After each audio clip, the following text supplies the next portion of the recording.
So I've been asked to talk about colorectal cancer in young adults in the United Kingdom, and so I'm just going to cover the following key points. I'm going to start off with just giving you an overview of colorectal cancer in the UK, talk a little bit about early onset, and then talk a little bit about our Never Too Young campaign, our priorities, achievements, and the huge amount of work still to do. I just need to start actually by giving you a health warning. So it's all in the name. It's Bowel Cancer UK. So we're a confused nation, what can I tell you? We talk about colorectal cancer, colon cancer, rectal cancer, but we also rather unfortunately talk about bowel cancer. We're one of 3 nations in the world that talks about bowel cancer, the others are Australia and New Zealand. I kind of wish we didn't. So I'm probably going to go between all of those words. So bear with me, the jet lag's probably still in place. So who are we? Well, Bowel Cancer UK is a national organisation. We work in all 4 nations of the United Kingdom, England, Wales, Scotland, Northern Ireland.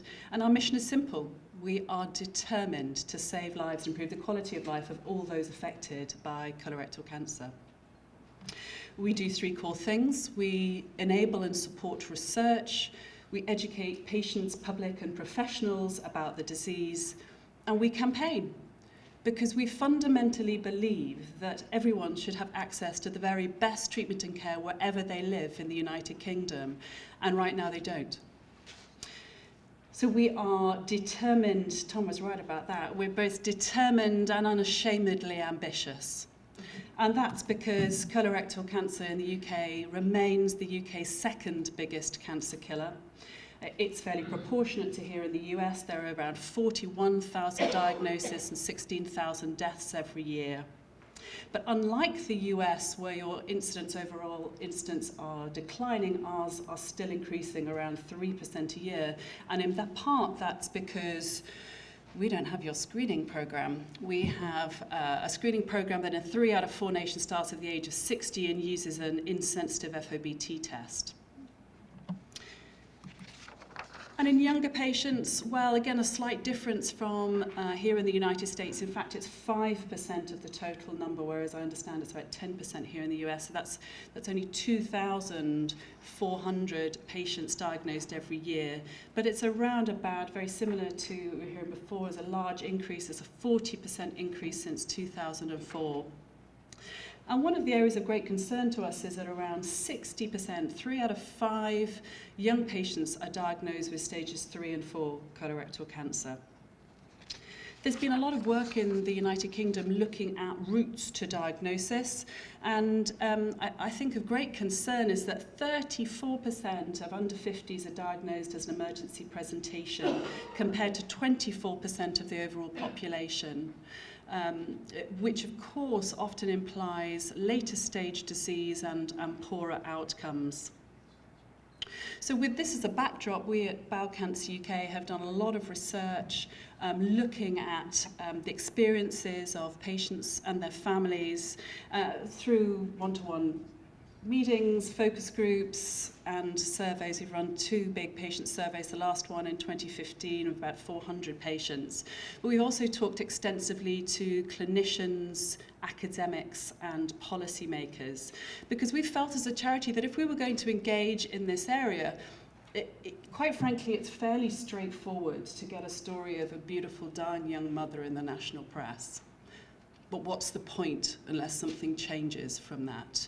So we wanted to be very focused and determined in how we went about running our campaign. And actually 3 years ago, we launched our Never Too Young campaign, and I was really thrilled when Colon Cancer Alliance decided to use the same brand for their work around early onset. And it's also now in Australia, Canada, and going into other parts of Europe as well. And I think the importance of that, this is a global phenomenon, and we should be working together to find solutions. As part of our campaign, we've published several different, we're very policy focused, we've published several different reports and briefings, and I thought that I'd just take a moment or two just to tell you a little bit about what we find out and what we've been doing about it, because I think action is important. So of course we wanted to understand why there were delays in diagnosis. So just to give you another health warning, not all of these figures add up to 100. That's a little bit about the survey data as it came in. But we wanted to understand whether patient delays, was this contributing? Well, about 56% of patients did seek advice from their general practitioner, primary care doctor, general practitioner, GP, as we call them in the UK, within 6 weeks of feeling symptoms. And that was an improvement on a survey around a couple of years before, which was actually about 39%. However, 44% waited over 3 months or didn't see their GP at all. And one of the reasons for that was that people generally felt that perhaps their symptoms might go away, or they didn't realise the importance of the symptoms that they were experiencing. We also wanted to know, so once they went to their general practitioner, what happened then? Well, around 50% of patients were referred through within 3 visits to their GP, compared to 75% of all ages of cancer patients.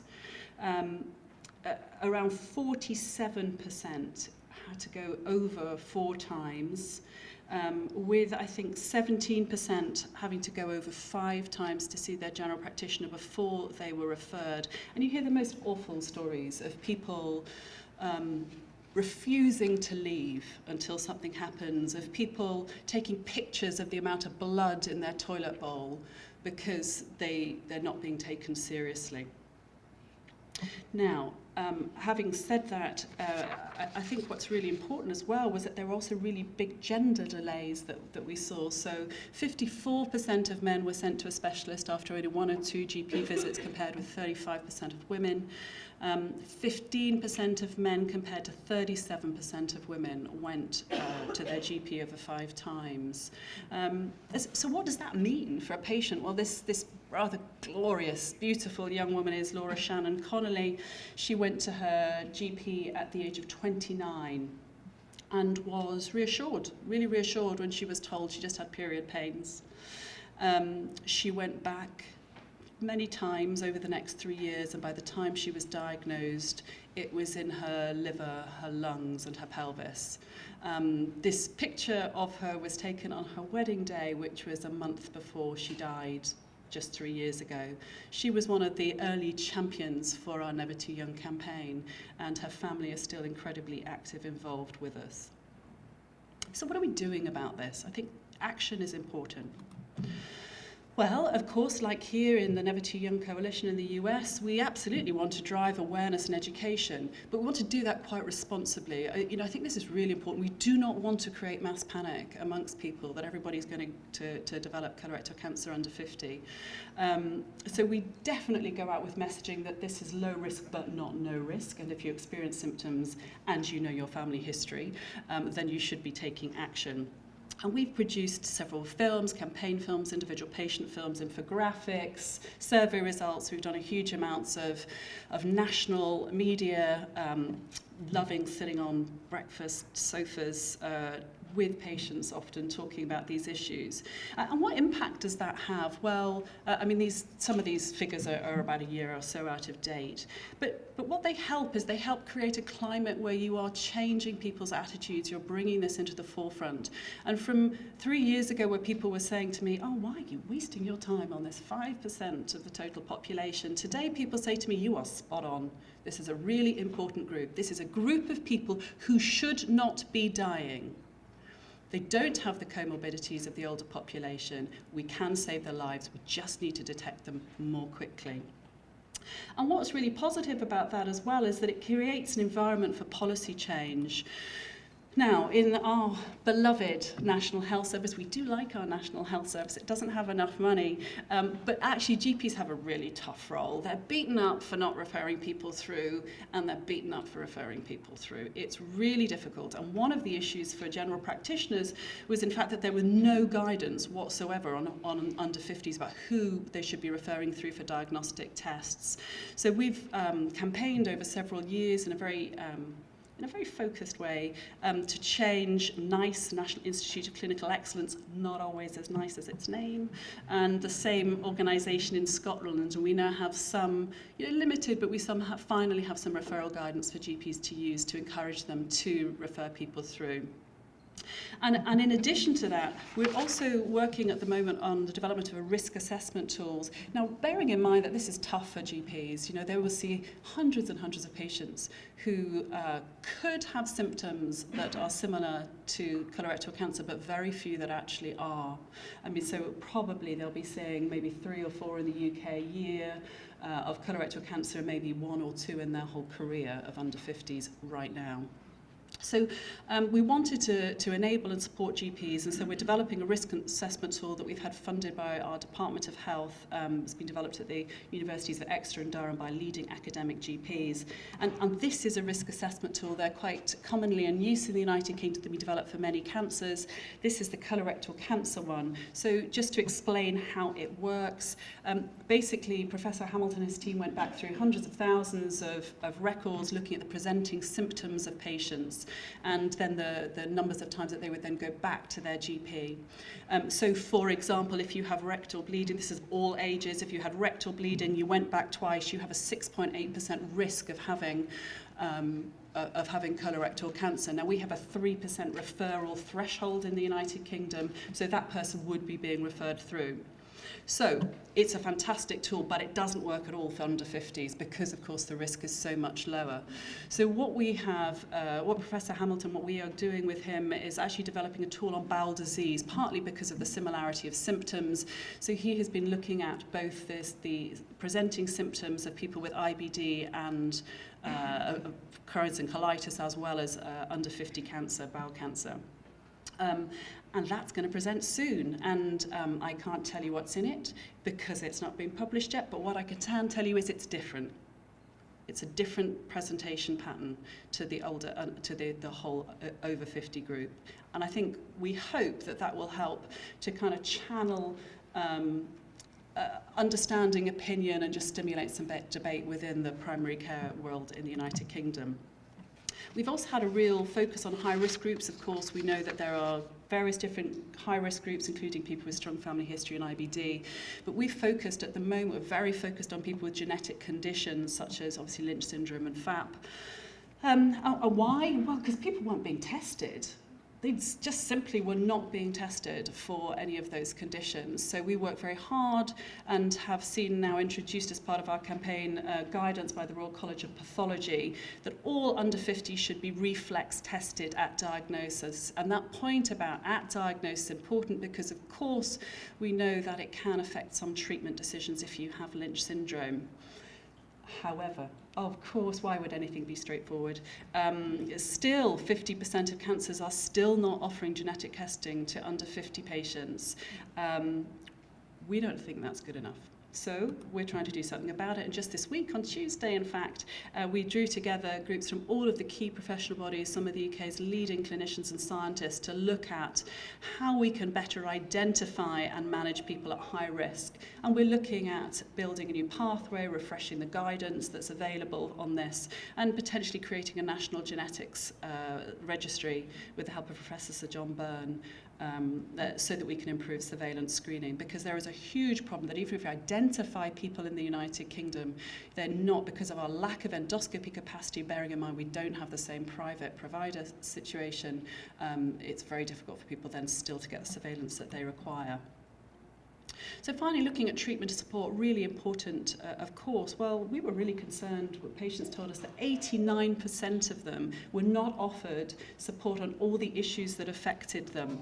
So, for example, 1 in 2 people who wanted it were not given any information about fertility, advice and support.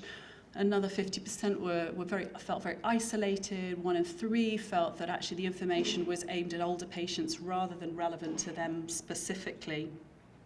And actually this is really backed up by work done by NHS England, which has developed a patient-reported outcome measures, PROM data, which also looked at the kind of 1 to 3 year health outcomes of patients. And funnily enough, what did it find? If you were older or you were younger, or you'd had rectal cancer, your health outcomes were poorer. So there's a lot of work to be done here. So what are we doing? Well, now we don't deliver direct services to patients apart from information. There's a very a picture of a front page of a new guide that we've developed specifically for patients under the age of 50. We've also produced a range of films, for example, on life with a stoma. So we're doing quite a lot in the United Kingdom. It's very policy focused because we believe that actually that's where we can make change. If we can change the system, then actually we can make most impact to patients. And why is that important? Well, I want to leave you with a quote from a glorious young woman called Charlotte, who was 32, because we want people to have this future. This is Charlotte as she came towards the end of her treatment. And she said in her blog, I can't wait to wake up and not have cancer as my first thought, to be able to dye my hair, to get all dressed up and dance all night, to feel like me again, to have the energy to be a better mummy, to be able to wash my hair and not see loads of it in the bathtub, to watch my beautiful little girl grow up, and to experience my healthy and exciting future. Charlotte's now 4 years all clear. But what have I learned over 3 years of campaigning around these issues? Oh, it takes far too long. Some of this is really obvious stuff. We should be saving young lives, and it's hard graft. But the campaign's been going on for 3 years. It'll go on for another 10 if it has to. We will find a way through to save these lives. So thank you very much. It's good to be here today.